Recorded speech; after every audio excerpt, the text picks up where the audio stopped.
রমজানে হারিয়ে যাওয়া এমন কিছু আমলের কথা বলুন যা অধিক ফজিলতপূর্ণ আমল, কিন্তু তা অনেকেই জানে না বা আমল করে না। 4টি আমলের কথা বলতে পারি।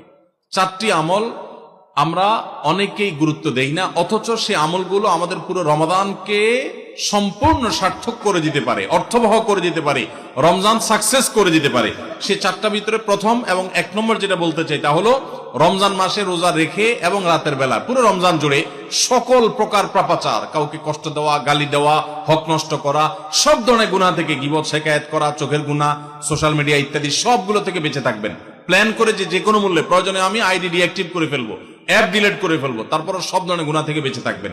এটা হলো রমজান সার্থক করার সবচেয়ে গুরুত্বপূর্ণ কাজ। 1।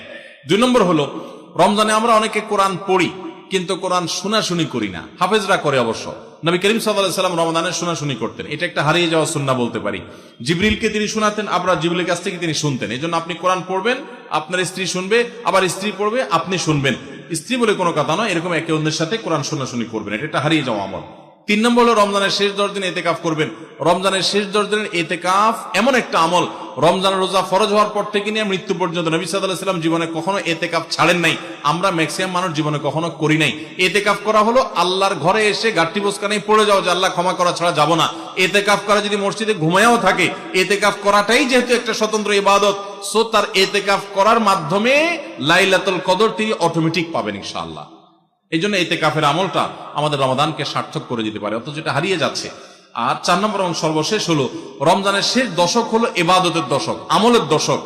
আমরা প্রথম 2 দশকে যা পারি না পারি, শেষ দশক বেশি আমল করার চেষ্টা করব।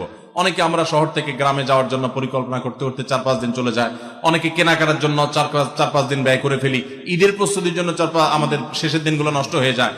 এগুলো না করে আল্লাহর ওয়াস্তে শেষ দশককে ইবাদতের জন্য রিজার্ভ করে ফেলি, গোটা ফ্যামিলি সহ ইবাদত বন্দী করি, রমজানটাকে আমরা উপভোগ করতে পারবো ইনশাআল্লাহ। এটা আমাদের জন্য তৃপ্তির রমাদান হবে। আল্লাহ আমাদেরকে তৌফিক দান করুন। তাহলে 4টি আমলের কথা বলেছি: সকল প্রকার গুনাহ থেকে বেঁচে থাকা, কোরআন শোনাশুনি করা, ইতিকাফ করা এবং রমজানের শেষ দশক বিশেষভাবে ইবাদতের পরে যত্নশীল হওয়া, শেষ দশকে সকল ব্যস্ততা কমায় দেওয়া। এই 4টি জিনিস আমাদের রমাদানকে সার্থক করতে পারে ইনশাআল্লাহ তাআলা। কাদের জন্য রোজা রাখায় ছাড় দেওয়া হয়েছে? কাদেরকে রোজা রাখার ব্যাপারে ছাড় দেওয়া হয়েছে? নাম্বার 1, অসুস্থ ব্যক্তি। এত অসুস্থতা যে অসুস্থ অবস্থা রোজা রাখতে পারে না, তাহলে তিনি পরবর্তীতে রোজা রাখলেও হবে। আল্লাহ বলেছেন ফাইদাতুম মিন আইয়ামিন উখর, অন্য সময় রোজা রাখবে সে। আর যদি একেবারে অক্ষম হয় তাহলে সে ফিদিয়া দিয়ে দিবে, রোজার প্রত্যেকটা রোজার বিনিময়ে একটা করে ফিতরা হিসাব করে দিয়ে দিবে। আর যদি সুস্থ থাকে তাহলে সেক্ষেত্রে সফরে থাকলে তার জন্য রোজার ছাড় আছে। আল্লাহ বলেছেন ফামান কানা মিনকুম মারিদান আও আলা সাফারিন, কেউ যদি সফরে থাকে ওই অবস্থা তার কয়টা রোজা যদি বাদ যায় সফরে থাকার কারণে, ওইগুলো পরে রাখলেও হবে। তাহলে সফর অবস্থা রোজার ছাড় আছে।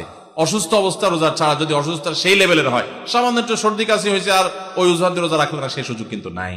তাহলে এই 2 অবস্থা রোজা না রাখার সুযোগ আছে। আর মেয়েরা তো মাসিক অবস্থা রোজা রাখবেই না, নিষেধ।